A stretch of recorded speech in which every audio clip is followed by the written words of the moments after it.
What would you do if the person you loved most couldn't leave the house? When 10-year-old Lucy watched her father's wheelchair break beyond repair, she made a choice that would change hundreds of lives. She walked into a biker garage with stolen tools and an offer no one expected. This is her story. Lucy Albany had learned to measure time differently than other 10-year-olds. Not by birthday parties or summer vacations, but by the sounds her father's wheelchair made. First came the squeak, a high-pitched protest from the left wheel bearing that started 6 months ago. Then the rattle, metal on metal, loose bolts that no amount of tightening could fix. And finally, 3 weeks ago, the grinding, a deep, mechanical groan that meant something inside was dying.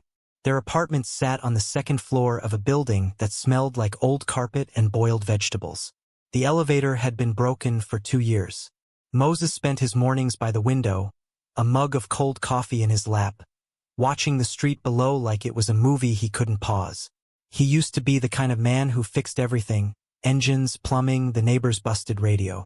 Army mechanic, deployed twice, the guy everyone called when something needed saving.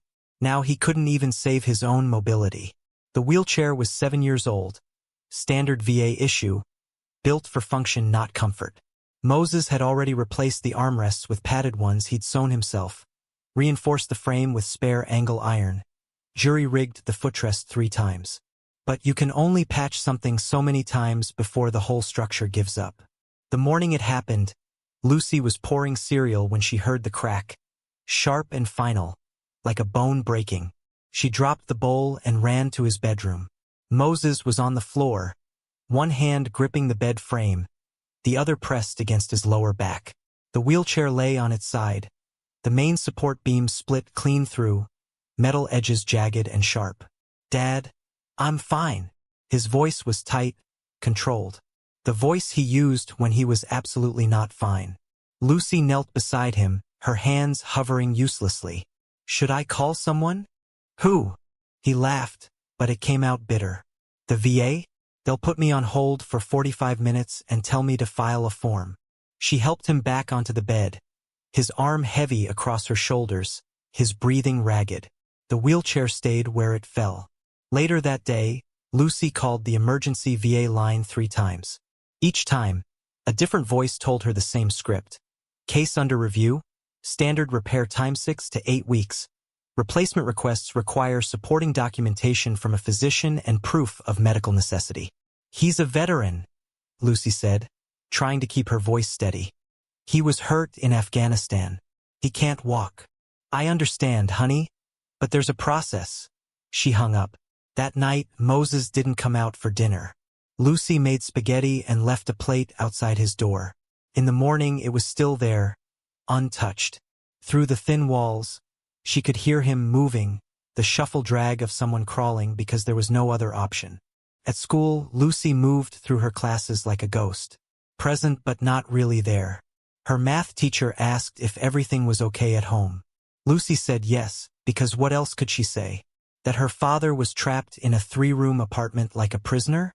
That she'd started waking up at 2 in the morning just to check if he was still breathing? The days blurred together. Moses's beard grew scraggly and uneven. He stopped pretending this was temporary. He sat on the edge of his bed most days, staring at the broken wheelchair in the corner like it had personally betrayed him. Lucy watched him disappear a little more each day, his shoulders curving inward, his voice getting quieter. On a Friday afternoon, she walked past Barton's Hardware on her way home from school. The store had been there forever, windows cluttered with paint cans and extension cords and tool displays. She stopped. Inside, mounted on the back wall, was a pegboard full of socket sets, organized by size, gleaming under fluorescent lights. She remembered her father's tools, the ones he'd sold when the medical bills started piling up. Beautiful chrome sockets in a red metal case, each one nested perfectly in foam cutouts. He used to let her hand them to him while he worked, teaching her the names: 3/8, half-inch, metric versus standard. She walked inside. The cashier was deep in conversation with a customer about deck screws, galvanized versus stainless steel, indoor versus outdoor. Lucy's heart hammered against her ribs. She moved down the aisle slowly, casually, like she belonged there. The $20 socket set was right at eye level, small enough to fit in her backpack. Her hands were shaking when she reached for it. She didn't run. She walked out the front door, past the cashier still counting change, past the guy loading mulch into his truck. No alarms, no one shouting, just her and the weight of what she'd done heavy in her bag. That night, Lucy lay in bed holding the stolen tools, staring at the ceiling. She knew exactly where she needed to go. The Steel Cobra's garage, the one everyone whispered about, the one with motorcycles lined up outside like metal soldiers. She'd walked past it 100 times, always on the other side of the street, always hurrying. Tomorrow she'd walk right through the front door. The morning came cold and gray, the kind that made breath visible. Lucy left the apartment before her father woke up, the socket set wrapped in an old t-shirt at the bottom of her backpack. She'd rehearsed what she would say a dozen times, but now, standing across the street from the Steel Cobra's garage, every word evaporated from her mind. The building looked worse in daylight. Sheet metal walls streaked with rust, windows so filthy they reflected nothing but grime. A hand-painted sign above the door showed a cobra wrapped around a wrench. 3 motorcycles sat in the gravel lot, chrome catching the weak morning sun. From inside came the clang of metal on metal, someone cursing, a radio playing classic rock too loud. Lucy waited. A man in a leather vest stepped out, lit a cigarette, disappeared back inside. A delivery truck rumbled in. Someone signed for parts. The truck left. Just people working. She could do this. She crossed the street before she could change her mind. The garage door stood open. Inside stretched wider than the exterior suggested. Ceiling high enough for a lift, concrete floor bearing decades of oil stains, workbenches buried under tools and engine guts. 4 men worked on different bikes, their vests all bearing the same patch. A coiled cobra, the words Steel Cobra's MC, stitched above and Riverside chapter below. The air smelled like gasoline and welding smoke. Lucy took 3 steps inside before anyone noticed her. Then everything stopped. The radio kept playing, but the tools went quiet. The men turned to stare. "You lost, kid?" The question came from the nearest one, a massive guy with a shaved head and arms like tree trunks. Lucy's voice came out smaller than she'd practiced. "I need help." The man wiped his hands on a rag, exchanged glances with the others. "This ain't a bike shop. We work on our own stuff." "I know." She pulled the socket set from her backpack and set it on the nearest workbench. Her hands were trembling. "I need someone to fix my dad's wheelchair." An older man with a gray beard and weathered face approached. His vest read Rooster above the patch. He picked up the socket set, turned it over slowly. The price sticker was still on it. "Where'd you get this?" Lucy's throat went dry. "Barton's Hardware." "You pay for it?" She shook her head, unable to meet his eyes. Rooster set the tools down carefully. His voice wasn't angry, just tired. "Why?" "Because my dad needs help and nobody will help him, and I didn't know what else to do." The words rushed out in a single breath. "He was in the army. He's a mechanic like you. He got hurt and now his wheelchair's broken and the VA says 6 to 8 weeks, but he can't wait that long. He can't even get out of bed. And I thought maybe—" Her voice cracked. She bit down hard on her lip, determined not to cry in front of these men. Rooster crouched down to her level. Up close, she could see scars on his forearms, faded tattoos, eyes that had seen things she couldn't imagine. "What's your dad's name?" "Moses Albany." Something changed in Rooster's expression. He went very still. "Moses Albany. Army mechanic." "Yes." "How old are you?" 10. Rooster stood slowly, rubbing the back of his neck. He looked at the other men. "Grizz, come here." The massive bald man walked over. Rooster kept his eyes on Lucy. "This is Moses Albany's daughter. Ring any bells?" Grizz frowned, thinking. "Albany, wait. Motor Pool Moses? The transmission guy from Salerno? That's what I'm thinking." "Holy hell." Grizz looked down at Lucy with new eyes. "Your old man saved our asses more than once. Kept our convoy running when half the vehicles should have been scrapped." Rooster nodded. "Best mechanic I ever served with." Heard he got hit by an IED on his last tour. Lost track after that. Lucy felt something loosen in her chest. You knew him? Knew him? Something like a smile crossed Rooster's face. Kid, your dad taught me everything that matters about engines. 18 months in the same unit. His expression hardened. And the VA's leaving him in a broken wheelchair? They said they'd help, but it's been 2 weeks and he can't leave the apartment, and I didn't know what else to do, so She gestured helplessly at the stolen tools. Rooster picked up the socket set again. All right, here's what's gonna happen. You and me are taking this back to Barton's right now. I'm paying for it, and you're apologizing to whoever's working the counter. You don't start fixing things by breaking rules. Your dad would tell you the same thing. Lucy nodded, relief and shame washing over her in equal measure.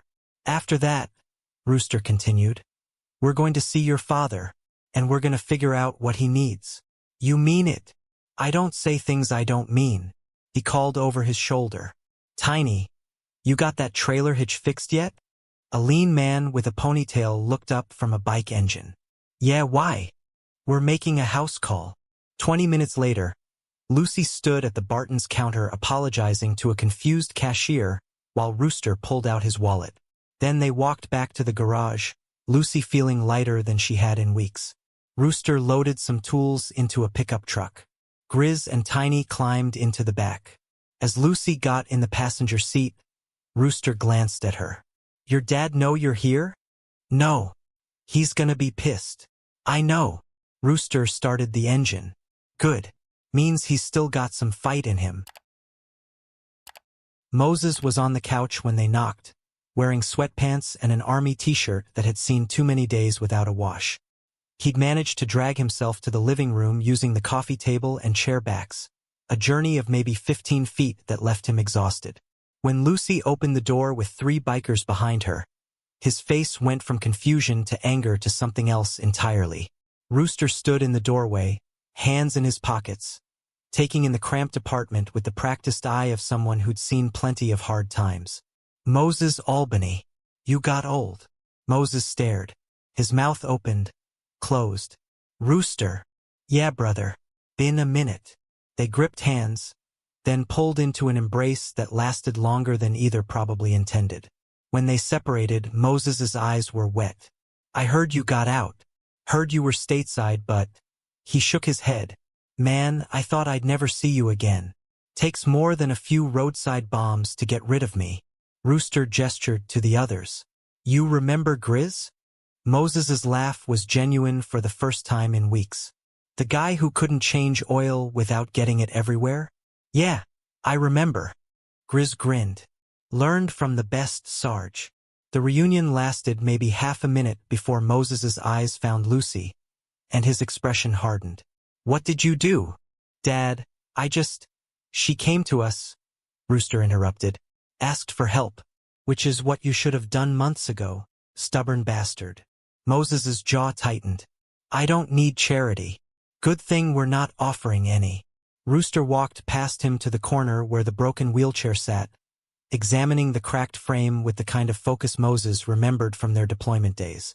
He ran his fingers along the split metal, tested the wheels, checked every weld point. Grizz and Tiny joined him, the 3 of them communicating in the wordless shorthand of people who'd worked together for years. Rooster straightened, wiping his hands. Frame's compromised in 3 places. We could weld it, but you'd get maybe a month before it fails again. Moses's voice came out flat. Can't afford a replacement. They's got me on a wait list that stretches into next year. What if we built you something better? Moses laughed, bitter and tired. With what? Good intentions and spare parts. Actually, yeah. Rooster turned to Tiny. That softail frame we stripped last month. The one from the 98 we were gonna scrap for parts. Tiny's eyes lit up. The one with the bent forks? Frame's solid though. We pull that, reinforce it, add a proper seat. You're insane, Moses said. You can't turn a motorcycle into a wheelchair. Grizz was already sketching something on a napkin he'd found on the coffee table. Not a wheelchair. Something hybrid. Look, we take the frame, drop the seat height, add hand controls here and here. Small electric motor for assist, but keep it manual capable for reliability. Moses watched them work, saw the way they moved around each other, the familiar rhythm of mechanics solving a problem. He looked at Lucy, who stood by the door watching him with desperate hope in her eyes. His daughter had stolen for him, had walked into a biker garage alone because he'd been too broken to fix himself. "All right," he said quietly. "Show me what you've got in mind." The kitchen table became their drafting board. Notebook paper filled with sketches, arguments flying about weight distribution and where to mount the motor. Moses's hands moved over the drawings with muscle memory, adding modifications, pointing out problems, suggesting solutions. It was the most alive Lucy had seen him in months. By evening, they'd gotten Moses into the truck, Tiny's portable ramp making the loading almost dignified. The workshop looked different at night, work lights casting sharp shadows.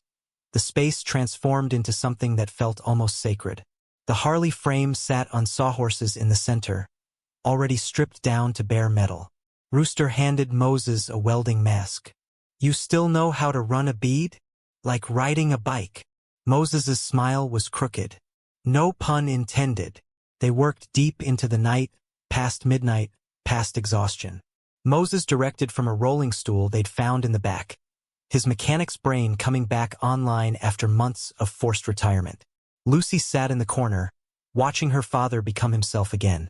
Focused, precise, occasionally barking corrections when someone's weld wasn't clean enough. The next day after school, Lucy came straight to the garage. Rooster was grinding down welds, sparks flying. He killed the angle grinder when he saw her. "Homework done." "Not yet. Do it first. Then you can help." She spread her books on a workbench in the corner, rushing through math problems and a book report, glancing up every few minutes to watch the build take shape. When she finished, Rooster handed her a wrench. "You said you wanted to learn. Start with these bolts. Snug but not stripped. Feel the difference." 3 nights straight, the garage was their entire universe. Moses showed Lucy how to read measurements, how to check tolerances, the importance of doing things right even when you're tired. Grizz fabricated a hand crank system that connected to the rear axle, the motion smooth and natural. Tiny wired LED lights into the frame, then added flames down the sides because, as he said, "If we're building this thing, it should look badass." On the 3rd night, Smokey, a quiet member who usually worked alone, brought in a small electric motor. Scooter motor. Figured it might help on hills. They integrated it into the design, adding a thumb throttle and a battery pack under the seat. The machine grew from concept to reality piece by piece, weld by weld. It didn't look like a wheelchair anymore. It didn't look like a motorcycle either. It looked like something entirely new, steel and determination made solid. Rooster stepped back, wiping sweat from his forehead. "We need a name for this thing." Tiny grinned, gesturing at the flame details. "The Iron Throne." Everyone laughed, but the name stuck. It was perfect, ridiculous, and powerful at the same time. "Tomorrow," Rooster said, looking at Moses. "Tomorrow we roll it out and see if this crazy idea actually works." Sunday morning came clear and cold. Rooster called while the sun was still low. "We're bringing it over. Be outside in 20. Moses hadn't slept. His mind had run through every possible failure. Motor dying, frame cracking, the whole thing looking impressive but changing nothing. But when Lucy knocked on his bedroom door, her face bright with anticipation, he pushed the doubts aside. Getting downstairs was its own battle. Grizz and Tiny had to carry him, his arms around their shoulders, his useless legs dragging between them. The humiliation of it burned, but neither man said a word. They just did what needed doing. Neighbors filled the parking lot. Mrs. Hudson from upstairs, the Rodriguez family, even Mr. Patterson who never acknowledged anyone. Word had spread somehow. Lucy bounced on her toes, scanning the street. Then she heard it, the rumble of engines, deep and unmistakable. Motorcycles rolled in first, flanking Rooster's pickup. In the truck bed, secured with tie-downs and covered with a tarp, was something that made the crowd go quiet. Rooster parked, killed the engine. The sudden silence felt heavy. "Ready?" Rooster asked. Moses shook his head. Do it anyway. Rooster and Grizz pulled the tarp off. The iron throne gleamed in the morning sun. Black frame with metallic orange flames. Chrome details catching the light. LED strips tracing the edges. It looked aggressive and purposeful, like it had been built for war. The seat sat low and wide, padded with black leather. Hand cranks extended from the sides like wings. The wheels were solid, fat, meant for any terrain. Moses stared. His throat worked, but no sound came out. They lifted him into the seat. The fit was perfect. They'd measured everything to his exact specifications during those late nights. The backrest supported his spine exactly where he needed it. The hand grips fell naturally under his palms. Rooster showed him the controls. Crank for manual power, thumb throttle for electric assist, brake levers on both sides. Try it, Rooster said simply. Moses gripped the cranks and pulled. The wheels turned smooth, silent, powerful. He rolled forward 10 feet. 20. The motion was effortless compared to his old chair, the gearing perfectly balanced.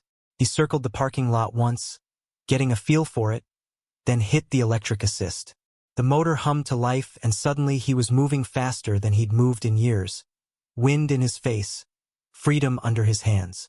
He came back around to where Lucy stood, pulled to a stop in front of her. When he looked up, tears were streaming down his face. He reached for her and she climbed into his lap, both of them holding on like the world might try to pull them apart. Thank you, Moses whispered.